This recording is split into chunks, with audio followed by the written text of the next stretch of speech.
thoughtful inputs on SEM innovation, which is very imperative in today's business scenario.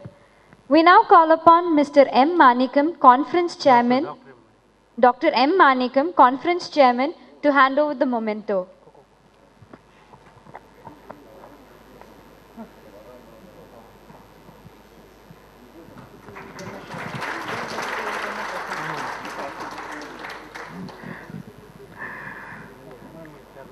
Panel discussion, let me quickly tell you how Gmcv 2020, the 5th edition, came together. Intech, along with Texas Ventures, Corizia organized Gmcv 2020 a couple of years back. And this time the Platinum partners, Autodesk, HSBC Commercial Banking, along with investment country partner Luxembourg, ERP solution partner Sundaram Infotech, trade and investment country partner UK Trade and Investment, B School partner Sri Venkateshwar Group of Institutions.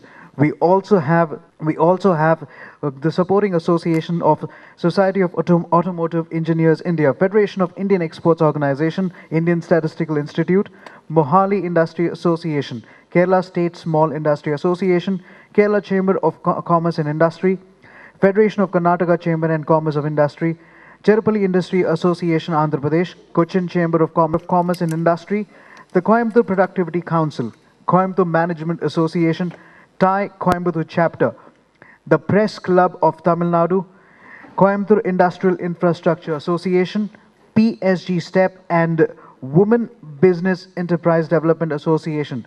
Multiple number of supporting associations who have helped us put this event together. To have this screen for you right here at Gmcv 2020.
Walking through the streets in the dark night,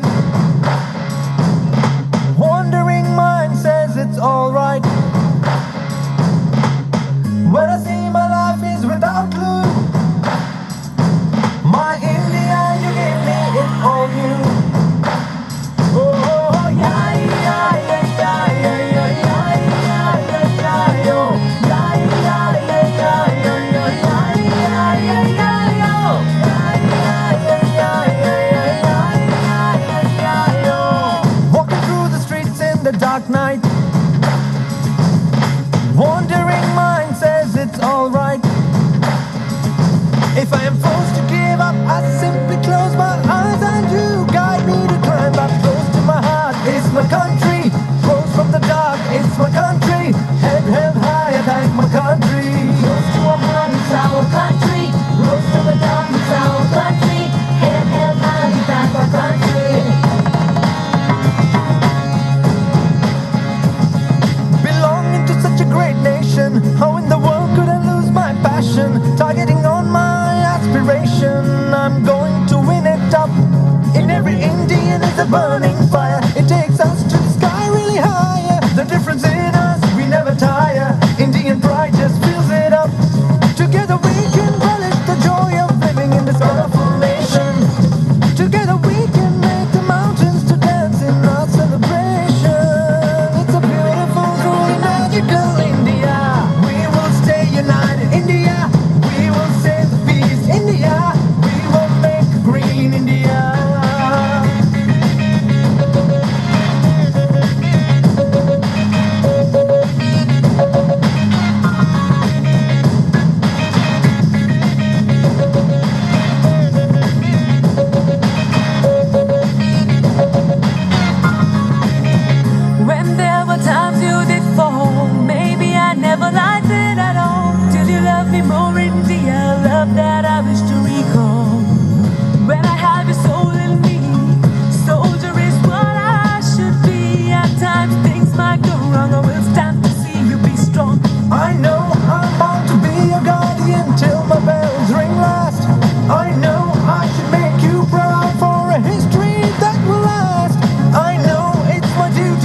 and gentlemen, let's give a big round of applause.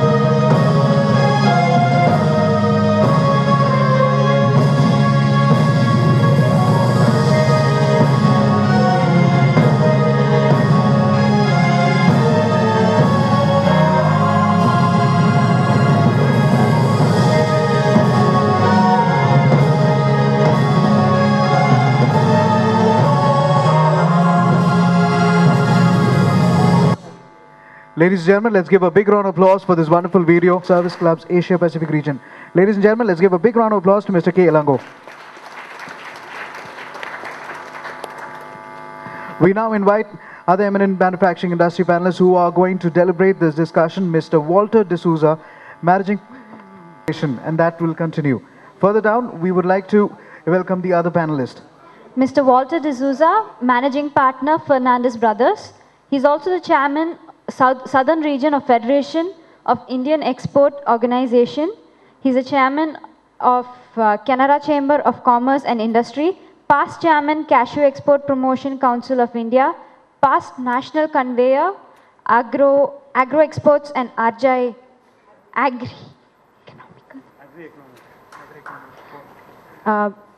Mr. Thiagu Valliyappa. We will now invite on stage Mr.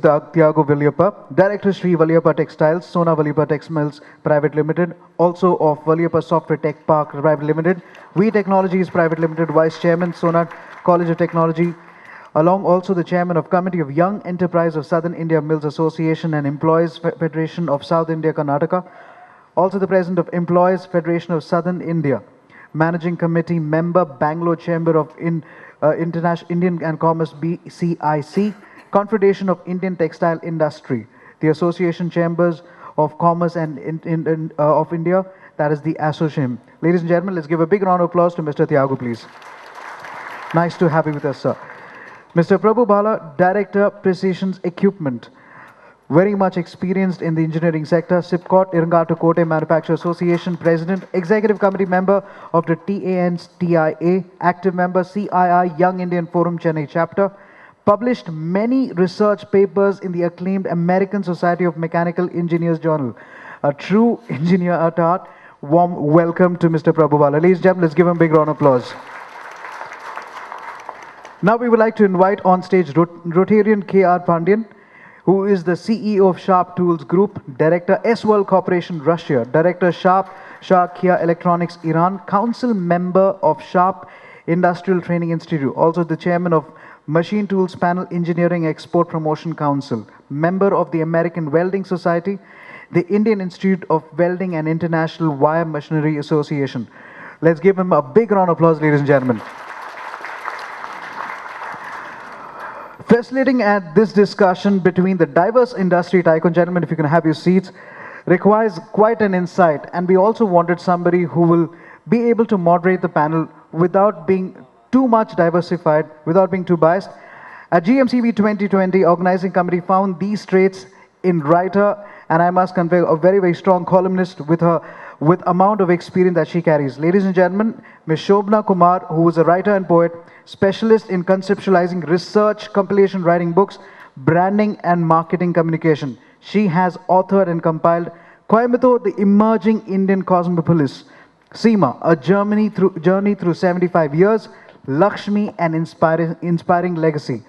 We now leave the floor to Ms. Shobna Kumar, who will moderate the panel. Ladies and gentlemen, can we have a big round of applause for poet, writer, Ms. Shobna Kumar.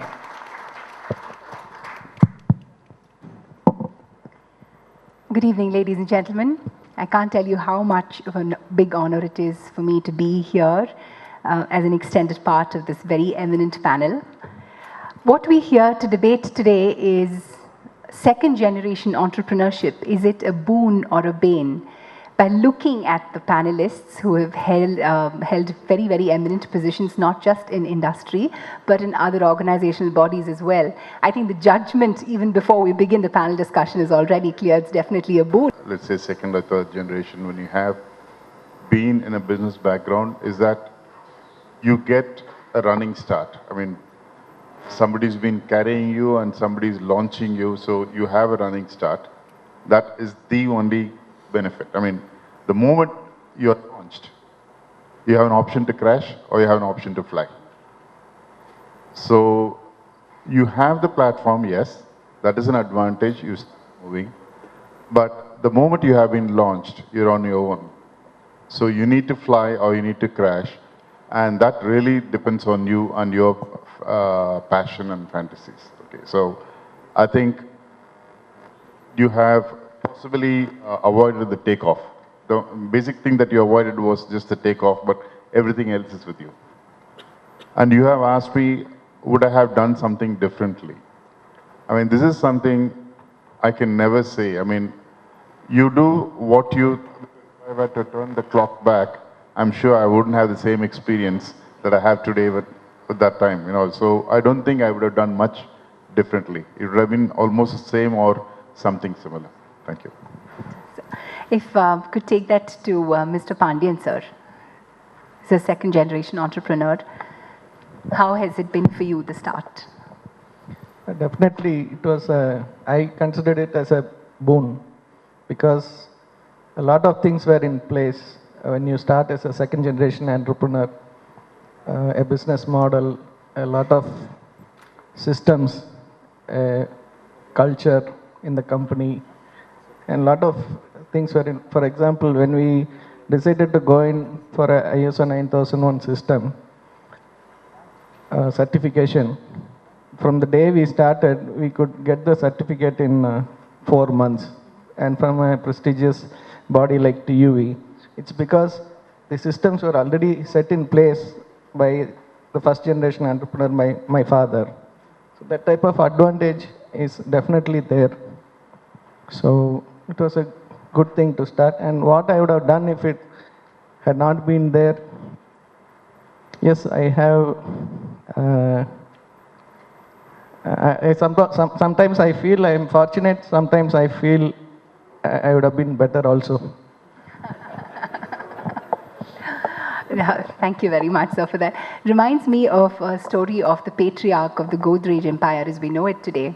When the patriarch of Godrej started out manufacturing locks in the late 1800s, he did so because it was by choice. He was a law graduate, and he suddenly decided one day that law was not his cup of tea. Now, when you are a second generation entrepreneur, you don't have that choice because you've already been groomed for that. So how was it any different for you, Mr. Ilango? It was very different. Yeah, for me it was just a stopgap arrangement that I got into the business that I am in right now. I didn't know that the stopgap was my lifetime itself. So having said that, yeah, for all of us, especially those who got into business in the 80s, pre-liberalization was very different. Where we are not so ambitious. You had a very limited scope of what you wanted to do. The 90s changed the entire perception of what you can achieve. 80s was a different ballgame. So you are pretty satisfied with what you had. And yeah, the biggest disadvantage about, as much as you had a platform to start off with, the biggest disadvantage is you had a legacy to live up, carry back also. You didn't have the freedom. So obviously you had zillion ideas, but then you had the first obligation to protect what was already there, and then only launch out of it. So it was a pretty restrictive environment. So this is something which all second generation entrepreneurs will go through. First question is, are you going to protect the capital? Then only look at growth.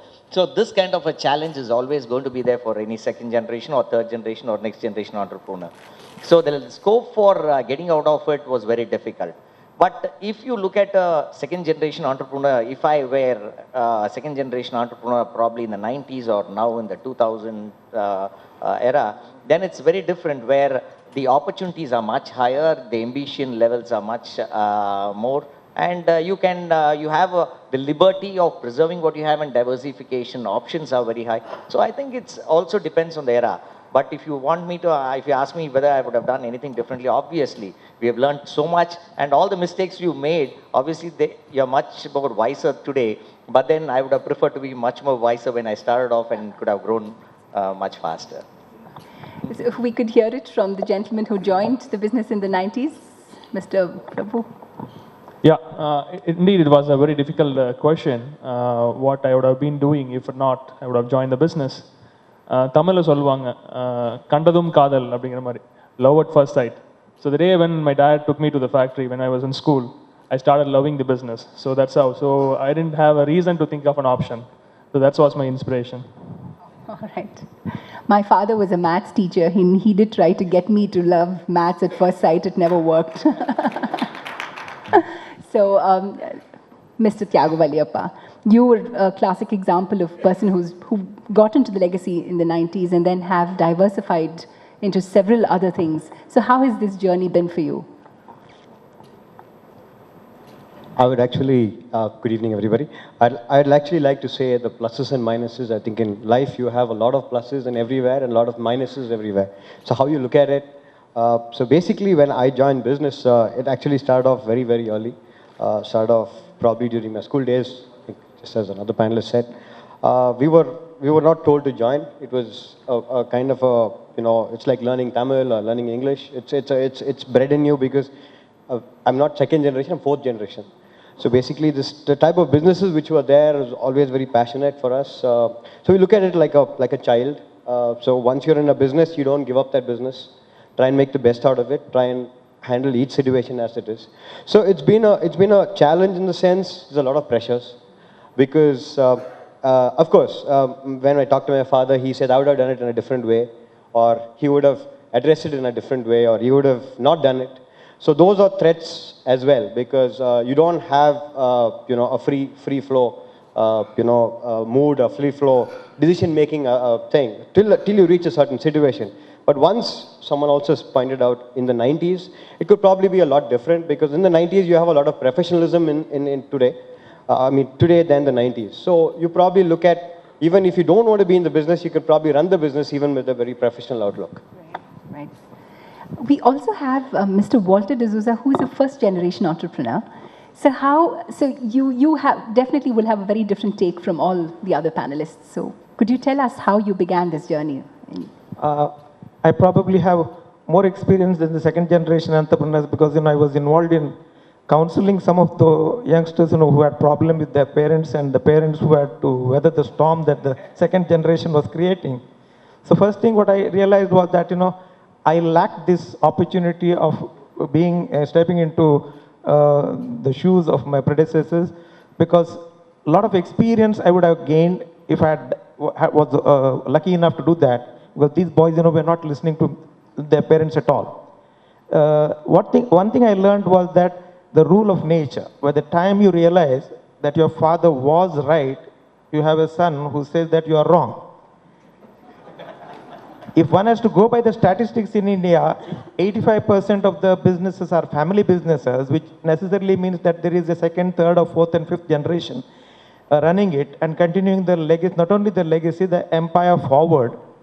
It goes to show that it's a success and it's a boon. So I'm coming back to the subject when it comes to that. But starting a business on your own as the first generation was a very challenging, very rewarding experience, because you are starting as the master of your own destiny. The more rewarding experience for me was to turn quite a few of my employees as masters of their own destiny. That was another rewarding experience. Only thing is that I did make mistakes, but I didn't have anybody to mentor me or correct me. So that's what I lacked in. But it was a great challenging experience, and I'm sure many first generation entrepreneurs will have this experience. Thank you very much. Speaking of how hard, it's definitely not been an easy journey for all of you to have proved yourself. How hard has it been, was it to have your family think of you as, okay, these guys are serious about taking our business further? And as an extension to that question, I'd also like to ask you, is it different for a woman who is entering her second, does a woman have to work harder? Because it is common knowledge to a lot of us in the workplace that a woman does have to work harder to earn her place. So in your family businesses where you have had women, is it easier or is it harder? This was discussed by some of the speakers earlier in the evening. So if any of you would like to answer that, sir. Who would like to go first? There are a couple of thoughts. Women need to work hard as one concept. Women need not work at all to that extent, in the sense